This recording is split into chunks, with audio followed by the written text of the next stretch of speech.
All right. Hello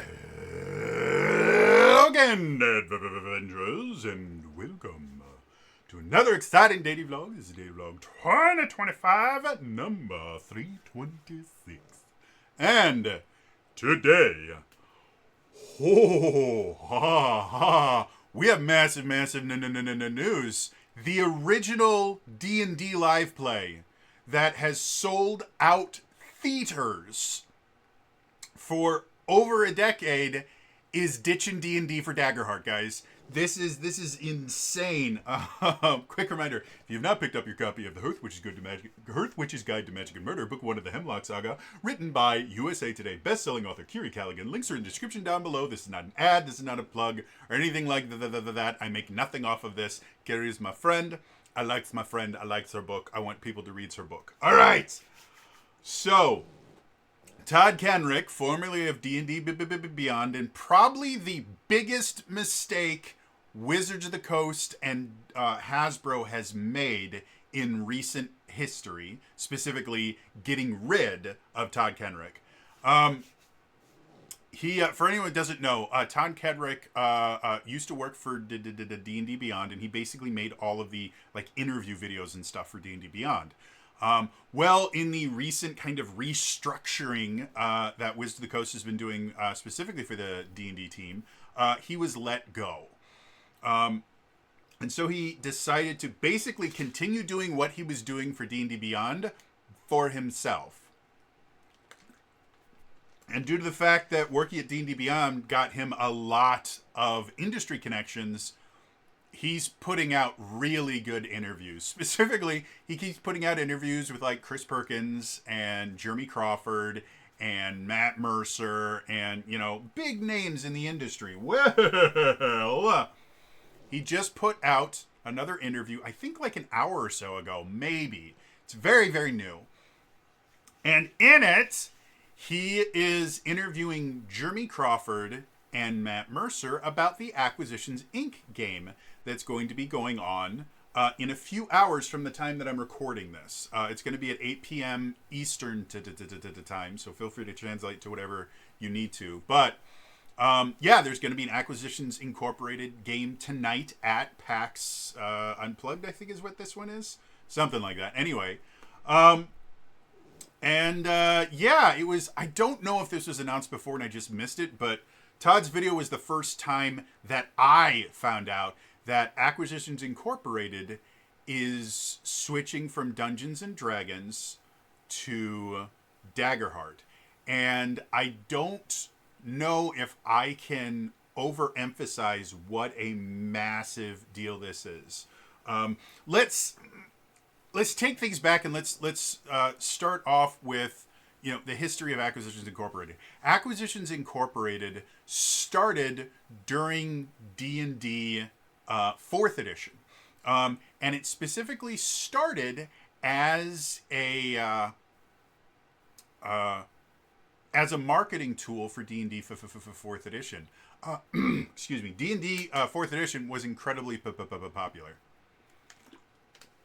No matter what all those other people go, oh yeah, D&D, nobody no, it outsold every single book that 3rd edition had published in the lifetime of 3rd and 3.5. It outsold all of those books in somewhere between 6 to 9 months. It was incredibly popular. It was just also divisive, but it was very, very, very, very, very, very popular. And it is my personal favorite version of Dungeons and Dragons. It is the most fun I have had playing Dungeons and Dragons. And so, Chris Perkins had this idea that watching D&D can be just as entertaining, if not more so, than playing D&D.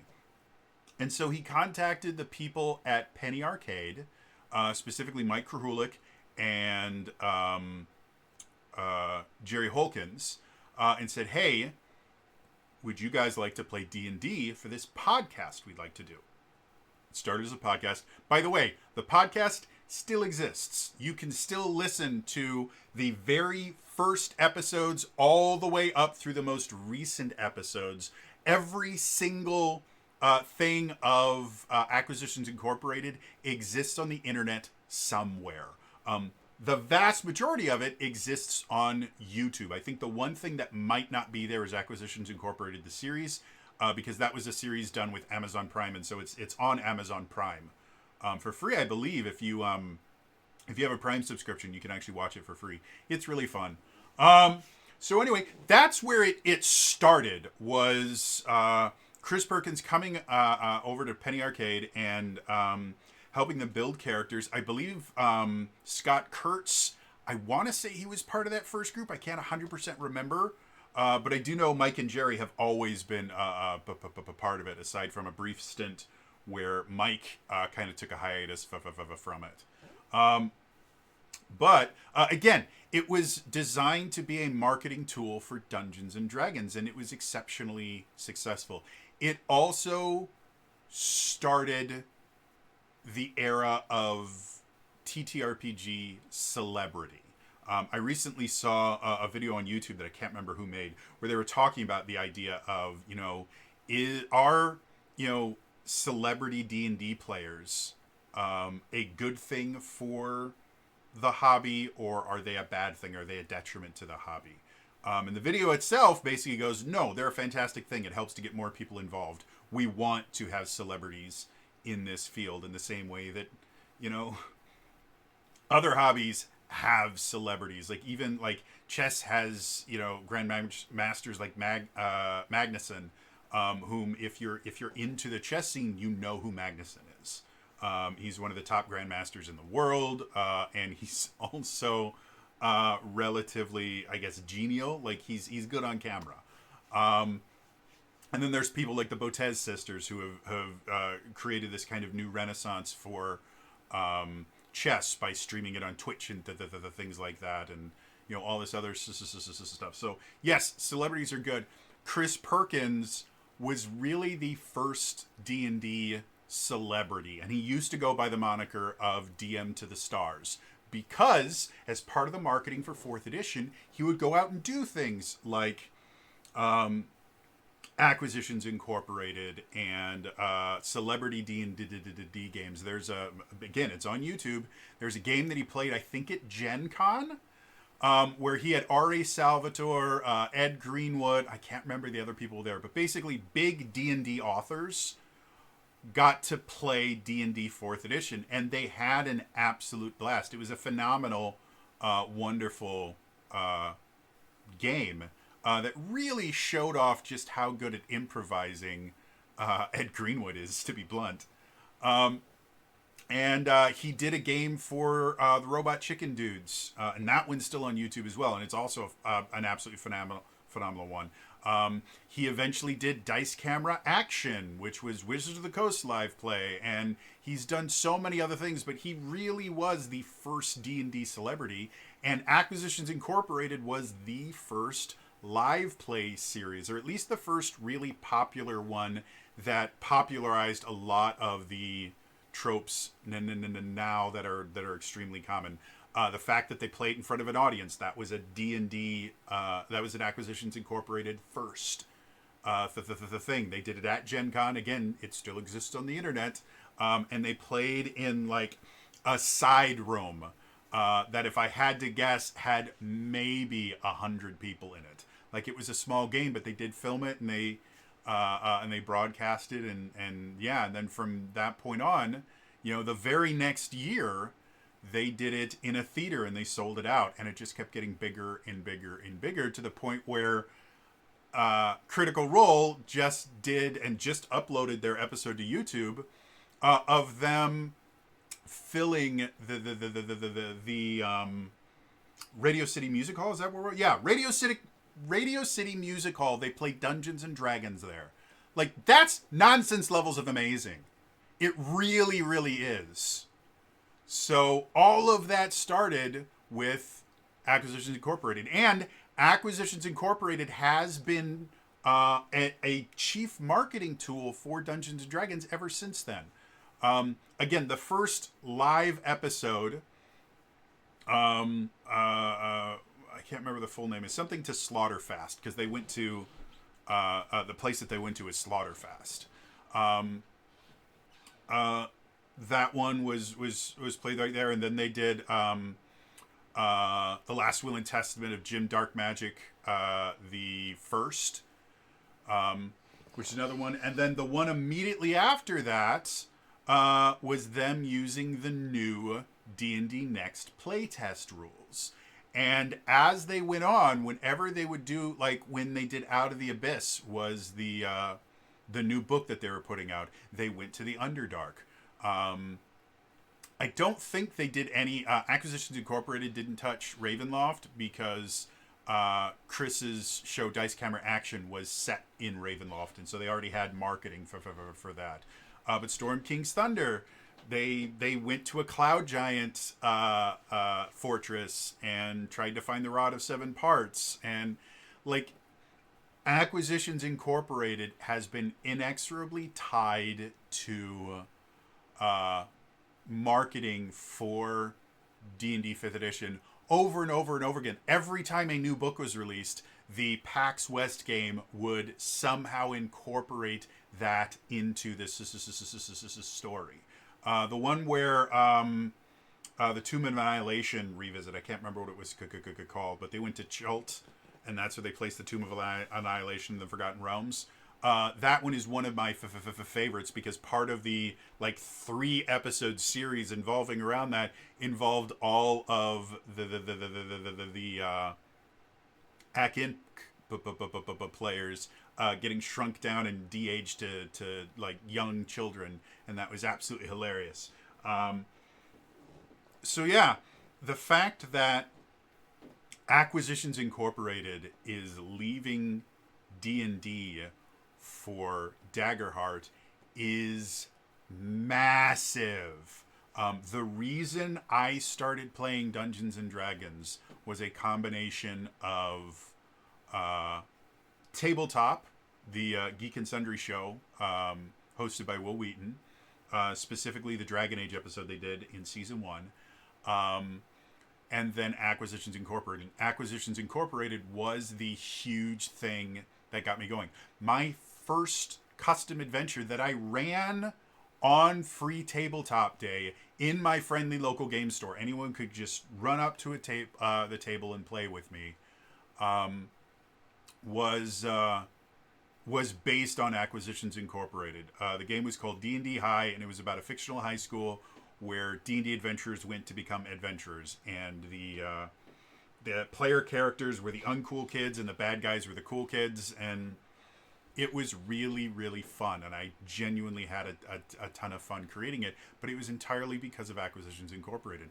I have, I think, I've got Scott Kurtz and Chris Perkins' signature on my first printed copy of that adventure because of what a big deal that was. So, and then even when D&D 5.5 came out, they literally rebooted Acquisitions Incorporated and had them basically go back in time so that they could basically use it as a way to advertise D&D 5.5.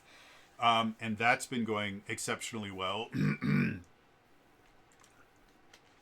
And so now, according to the interview, they have rebooted this series again so that it can be played in Daggerheart. And it's going to be tied very closely to Daggerheart itself. Like this is really, really massive. Mercer's going to be playing another one of Omen's kids, named Bode, I think is the name. So Bode Drawn.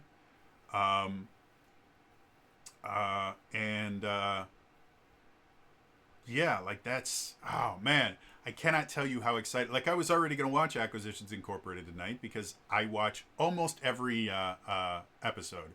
I have missed the last couple years with health and mental health and all that stuff. I haven't been able to watch a lot of them. I was slowly making my way through the most recent one. I think I'm like 2/3 of the way through it. And now I'm going to have to finish it before the episode tonight. Yeah, like this is super, super big. A lot of people were really upset because like, well, if Critical Role had made camping for Daggerheart instead of D&D, like it would have Dungeons and Dragons would be over and Daggerheart would now be the number one. No, that never would have happened. And I've talked about this ad nauseum in quite a few different videos. Switching their main campaign to Daggerheart would have killed Critical Role. It just would have. It's not that. However, and one of the biggest issues with running a campaign like Campaign 4 in Daggerheart versus D&D is Daggerheart is not designed to tell stories like that. It is much better at telling shorter stories than long, hundreds of hours long stories that the Critical Role campaigns are known for. It's much better for like one shots and things like that. Well, Acquisitions Incorporated is just one shots. Like they're yes, they have a kind of an overarching story arc, but Acquisitions Incorporated is just one shots.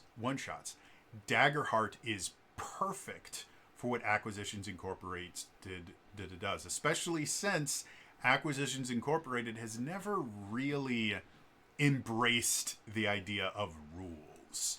Like they were always doing things that didn't technically work in the game, but it didn't matter. They were being silly. They're comedians. I mean, they're not technically comedians. They're not stand-up comedians, but that's what they are. And they're meant to just kind of poke fun at stuff and just be very entertaining, and they always are. And so Daggerheart is such a perfect fit for what Acquisitions Incorporated does. And I could definitely see eventually them making either a campaign frame for Daggerheart or a full campaign setting, because they did make a D&D campaign setting for 5th edition, which I own and I love. It is wonderful and amazing. But I could definitely see bare minimum campaign setting coming out of Acquisitions Incorporated now.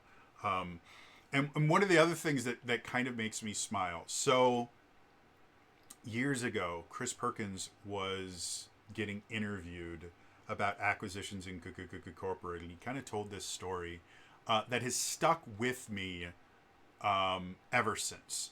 And the story basically goes like this. Is they're getting ready for the first Acquisitions Incorporated game using what it was called at that point D&D Next. And he's helping Mike, who plays the wizard Jim Darkmagic. He's helping Mike kind of convert his character over to D&D Next. Now, at this point in the playtest, D&D Next was very, very early. I believe the top level in the playtest at that point was like level 5. They didn't have most of the characters in the game yet. I think they only had, maybe 4 or classes. I think they only had like 5 classes at that point. And so the game was already very, very limited. But Chris was helping Mike kind of convert his character over, and his Acquisitions Incorporated 4th edition character, I believe they had to be somewhere in the neighborhood of like level 4 or 5. I would assume maybe is level 3, but somewhere around there. They gained a few levels. And as he's, transferring over, he's realizing how much less he can do in D&D Next than he could do in 4th edition. And he was getting kind of upset about it. And he turned to Chris Perkins and goes, "Why would anyone want to do this?" And Perkins was blown away, because all he had been hearing at that point for years was how much 4th edition sucked and how mad people were and how it was just a video game and all this. And he just kept hearing all of these complaints about 4th edition. And so he truly thought that everyone just hated 4th edition, which hurt. Like, Perkins was one of the people that helped design 4th edition. He was heavily invested in it. And seeing this massive backlash from it really, really hurt him.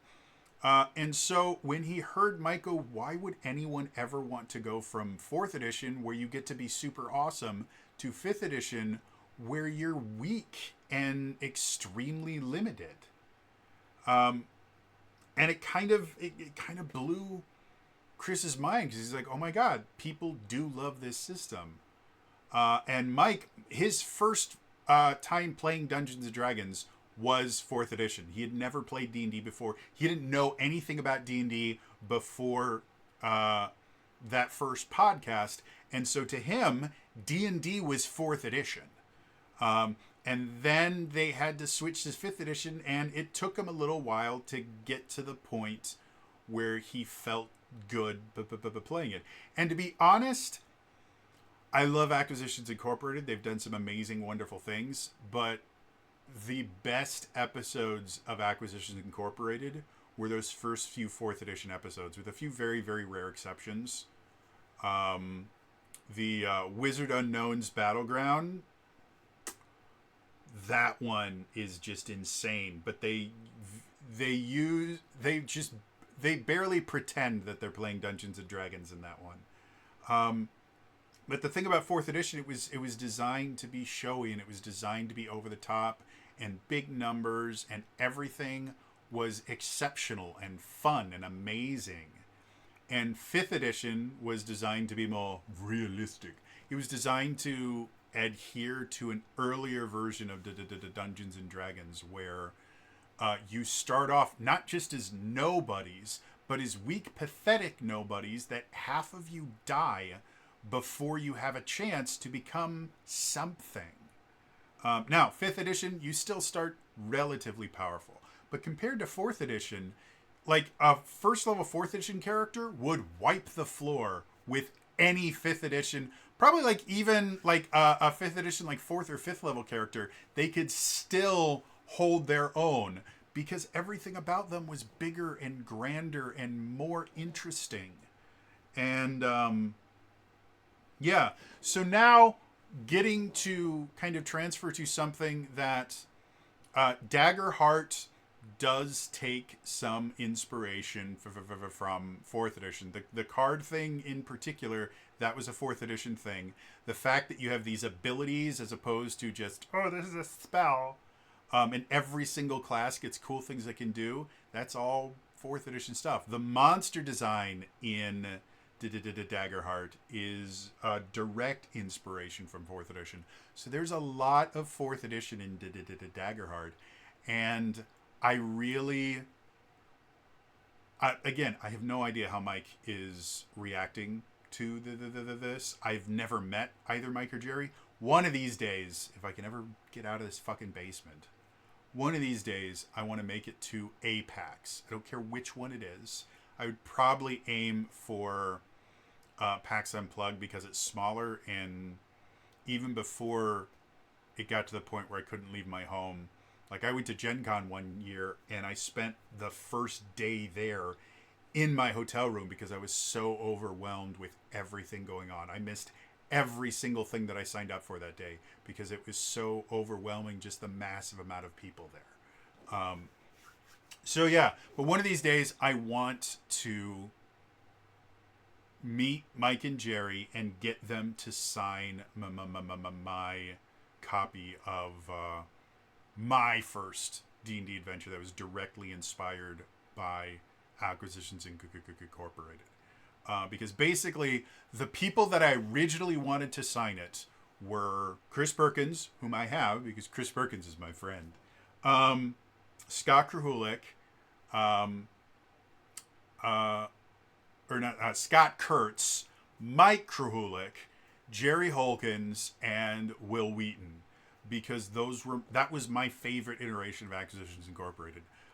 Since then, I've kind of taken Will Wheaton off the list. He's a bully and is just not a very nice person, and I just don't want to be associated with him anymore.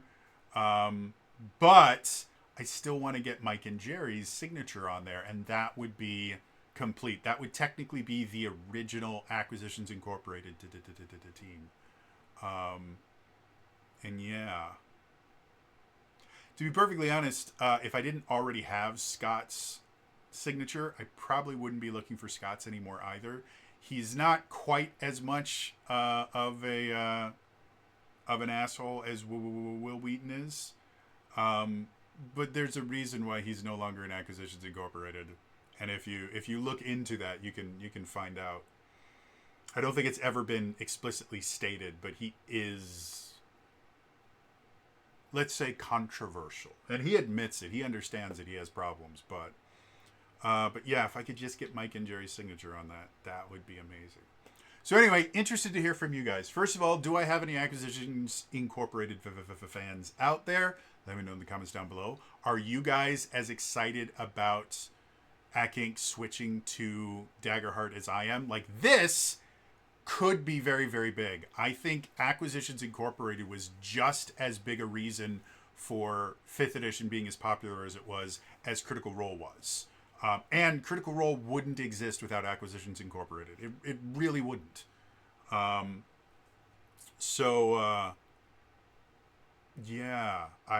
oh man.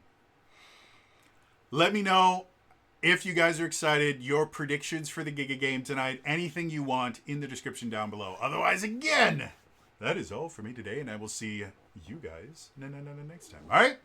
Bye-bye.